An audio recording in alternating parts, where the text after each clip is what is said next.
معلمة، ويجب على معلم القرآن أن يعلم الطلبة الذي يتم القرآن أن ليس القرآن حفظ فقط، بل القرآن علم وعمل في المعاملات، فالدين عبادة. وننتقل هنا إن شاء الله على الحديث الثالث اللي هو كيف يكون الأخيار. حديث صلى الله عليه وسلم: خيركم أحسنكم قضاء.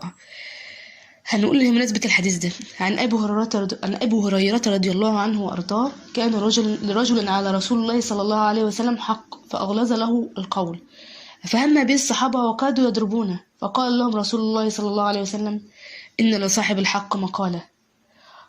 فقال لهم: اشتروا له سنا فأعطوه إياه. فقال له الصحابة: إن لا نجد إلا سنا هو خير من سنه. فقال لهم: اشتروه فأعطوه إياه.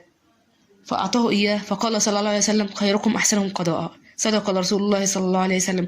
شايفين يا جماعة سماحة النبي صلى الله عليه وسلم؟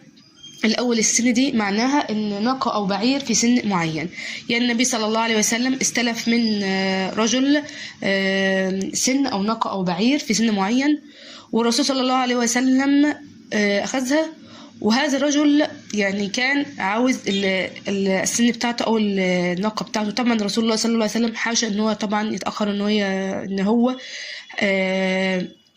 يرد الدين عليه. طبعا لا، صلى الله عليه وسلم، فهو الصادق الأمين صلى الله عليه وسلم. فأغلظ لهم. فذهب النبي صلى الله عليه وسلم، وكان النبي صلى الله عليه وسلم جالس مع أصحابه، فهذا الرجل أغلظ القول للرسول صلى الله عليه وسلم. فقام الصحابة وكادوا يضربونه.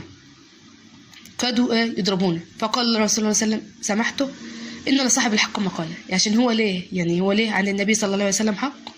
فقال لهم: إن لصاحب الحق مقالة. شايفين السماحة يا جماعة؟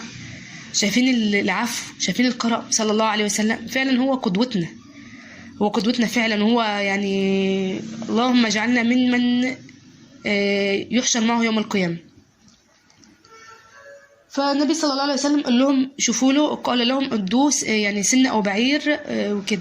فالصحابه رضي الله عليهم جميعا وارضاهم قالوا لي: يا رسول الله، لا نجد الا سنا هو خير من سن. فقال: اعطوه اياه صلى الله عليه وسلم. فالرسول صلى الله عليه وسلم اداله، قال: خيركم احسنكم قضاء. يعني يا جماعه لما احنا يكون علينا دين لاي حد لازم نرد الدين باحسن شيء وفي أقرب وقت. صلى الله عليه وسلم يعني هو خد بعير أقل من البعير اللي هو اداه للراجل،